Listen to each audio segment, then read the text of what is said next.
ಅದರಲ್ಲಿ ನಮ್ಮದೇ ಧನುದೇವಿಯ ಗರ್ಭವನ್ನ ಪಾವನೆಗೊಳಿಸಿ ನಮ್ಮ ಈರುವರ ಜನನ ಈ ಪ್ರಪಂಚದಲ್ಲಿ ಆಯಿತು. ಹಿರಿಯವರಂತ ನನಗೆ ಚುಂಬದಾನವ ಎಂಬ ಹಾಗೆ ನಾಮಕರಣವನ್ನು ಮಾಡಿದರು. ಹಿರಿಯವರಂತ ನಿನಗೆ ನಿಜಂಬ ಎಂಬ ಹಾಗೆ ನಾಮಕರಣವನ್ನು ಮಾಡಿದರು. ಅಮ್ಮ, ಈ ಪ್ರಪಂಚಕ್ಕೆ ನಮ್ಮ ಜನನ ಆಗುವ ಆ ಸಂದರ್ಭ ಇಡೀ ಭೂಮಿಯೊಮ್ಮೆ ಗಡಗಡನೆ ನಡಗಿತ್ತಂತೆ. ಹೆಚ್ಚು ಯಾಕೆ ರಾತ್ರಿ ಹಾಕಲು ಸಂಚಾರ ಮಾಡುವಂತಹ ಸೂರ್ಯಚಂದ್ರ ಸಹಿತ ಅಮ್ಮಮ್ಮ ಯಾರಪ್ಪ ಇವರು ಎಂಬ ಹಾಗೆ ಬಹಳಷ್ಟು ಯೋಚನೆಯನ್ನು ಮಾಡಿದಾರಂತೆ. ಅಮ್ಮ, ವಿಶೇಷವಾಗಿ ನಮ್ಮ ಜನನ ಕೇವಲ ಮರ ಹೊಟ್ಟೆ ಮರೆ ಸತ್ತಂತ ಆಗಬಾರದು ಎಂಬ ತೀರ್ಮಾನಕ್ಕೆ ನಾವು ಬಂದೆವು. ಅಮ್ಮ, ನಮ್ಮ ಹಿರಿಯರೆಲ್ಲ ಸೇರಿ ಸೋಲಿದ ಪಟ್ಟಣದ ಅಧಿಕಾರವನ್ನು ನನ್ನ ಪಾಲಿಗೆ ವಹಿಸಿಕೊಂಡಿದ್ದಾರೆ. ತಂದಿರು ಹೊರತ ರಕ್ಕಸಿಗಳನ್ನು ಒಗ್ಗೂಡಿಸಿ ಆಳ್ವಿಕೆಯನ್ನು ಮಾಡ್ತಾ ಎಷ್ಟೋ ಕಾಲವೇ ಕಳೆದು ಹೋಯಿತು. ಅಮ್ಮ, ನಮ್ಮ ಜೀವನ ಹೀಗೆ ಇದ್ರೆ ಆಗ್ತದೆಯೇ? ಅದಕ್ಕೆ ಬೇಕಾಗಿ ಹೊರಟಿದ್ದವೆಲ್ಲ ಕಾರಣಕ್ಕೆ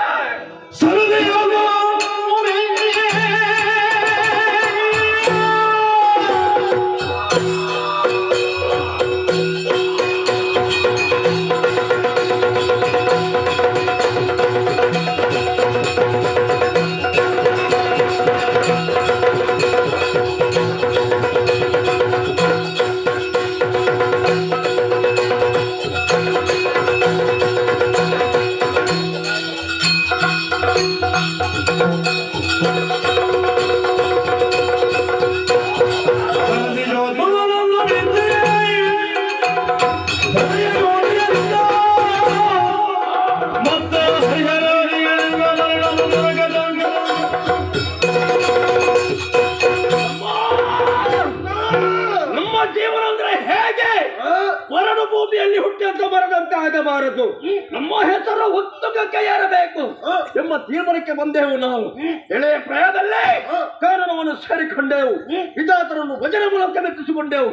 ಒಲಿದು ಬಂದಂತಹ ದೇವರಿಂದ ಈ ಭೂಮಿಯಲ್ಲಿ ಯಾರನ್ನು ಹುಟ್ಟಾರೋ ಯಾರಿಂದ ನನಗೆ ಮರಣವೇ ಬರಬಾರದು ಅಂತಹ ವರವನ್ನು ಕರುಣಿಸಿ ತಂದ ಎಂದಾಗ ಅದಕ್ಕೆ ತಥಾಸ್ತು ಎಂದ.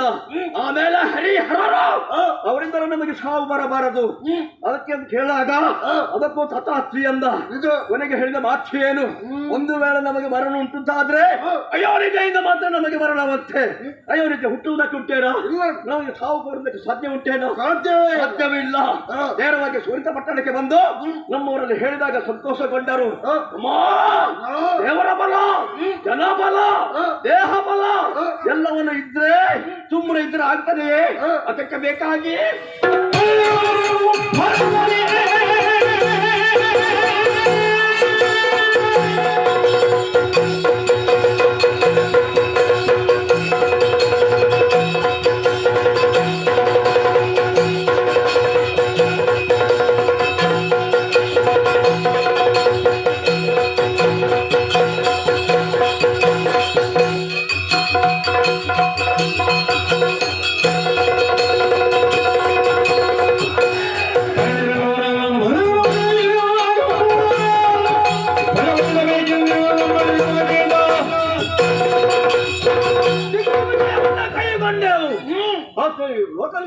ಧರಣಿ ಮಾಡ್ತಿರ್ತಾರೋ ಅವರ ಸೊಕ್ಕನ್ನು ಬರೆದ ಕಪ್ಪ ಕಾಣಿಕೆಯನ್ನು ಹೊರೆಯಾಗಿ ತಂದುಕೊಂಡೆವು.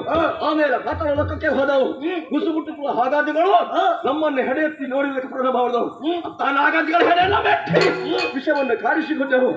ಕಪ್ಪ ಕಾಣಿಕೆಯನ್ನು ಅವರ ಪಾಲಿನಿಂದ ನಾವು ವಹಿಸಿಕೊಂಡಿದ್ದೇವೆ. ಇನ್ನು ಪ್ರಪಂಚದಲ್ಲಿ ನಮಗೆ ಯಾರು ಇದ್ದಾರೆ ಇದ್ರೆ ಹೇಳು.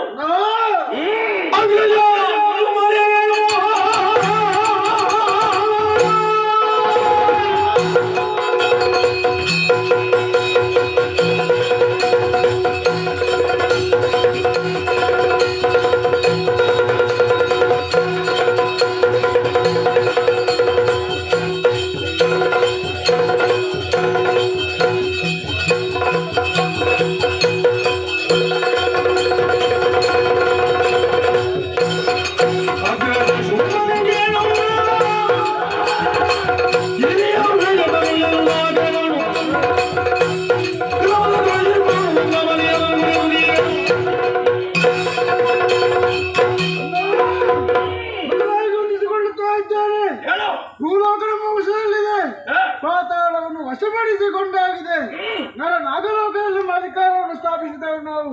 ಹಾಗೆಂದು ನಮ್ಮ ದಯಾದಿಗಳಂತ ದೇವತೆಗಳಾಡುತ್ತಿರುವಂತಹ ನಾಗಲೋಕ ನೀನು ಅಪ್ಪಣೆಯನ್ನು ಕೊಟ್ಟೆ ಎಂದಾದರೆ ಅದೇ ಕ್ಷಣದ ಒಳಗಾಗಿ ಆ ನಾಗವನ್ನು ಇನ್ನು ಯಾಕೆ ಕಾಲ ವಿಳಂಬ?